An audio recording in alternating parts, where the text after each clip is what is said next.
In this video, we are going to discuss about CP and the type of CP.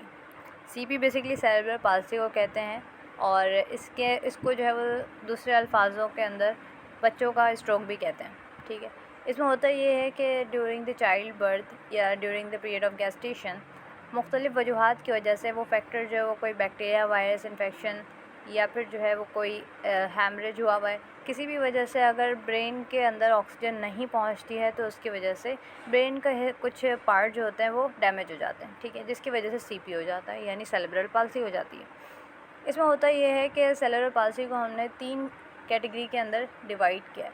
एक है spastic CP, dyskinetic CP and ataxia.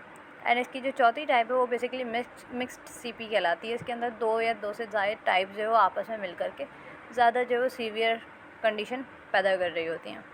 Spastic जो जितनी भी CP होते हैं उसके अंदर मेजरली जो हमारे पास primary cortex of the brain जो है वो इफ़ेक्ट हुआ होता है. अब इसको जो है वो स्पास्टिक के अंदर 3 कैटेगरीज आ गई, हेमीप्लेजिक, डायप्लेजिक एंड क्वाड्रिप्लेजिक. ठीक है. हेमीप्लेजिक जो है वो one side of the arm and leg यानी अपर एंड लोअर लिम्ब का एक हिस्सा जो है वो इसके अंदर इफेक्टेड होता है.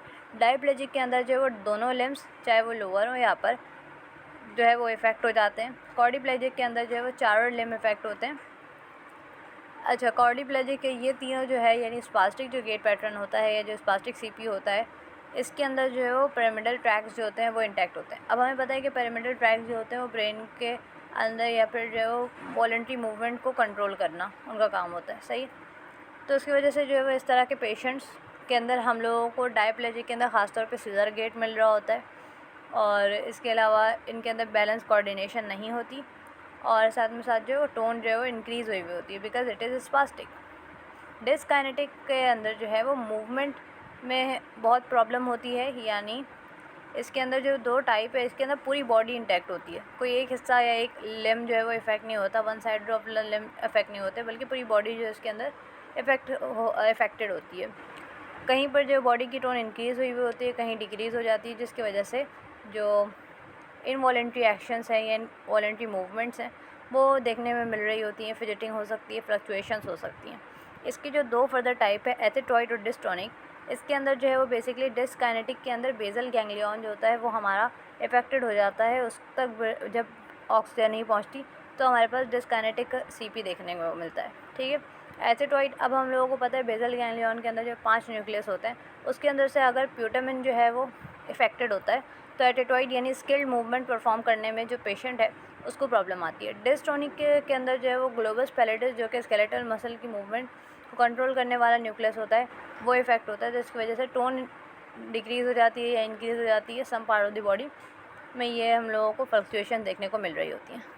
एटेक्सिया के अंदर जो है वो मेजरली हमारे पास सेरिबेलम इफ़ेक्टेड होता है. सेरिबेलम को ऑक्सीजन नहीं मिलती है, इस्कीमिया हो जाता है उसका, जिसकी वजह से बैलेंस एंड कोऑर्डिनेशन जो है वो ख़त्म हो जाती है या फिर बहुत ज़्यादा बुरे तरीके से इफ़ेक्टेड होती है.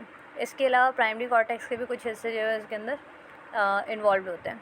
तो ऐसे पेशेंट जो एटेक्सिया गेट वाले होते हैं, एटेक्सिया सीपी वाले होते हैं, तो इनके अंदर कोऑर्डिनेशन वगैरह बहुत ख़राब होती है और वो अपने आप को कंट्रोल नहीं कर पा रहे होते यानी कोई पोस्चर जो है वो इनका जो है वो इम्बैलेंस होता है और साथ में कोई भी मूवमेंट स्किलफुली परफॉर्म करने के काबिल नहीं रहते.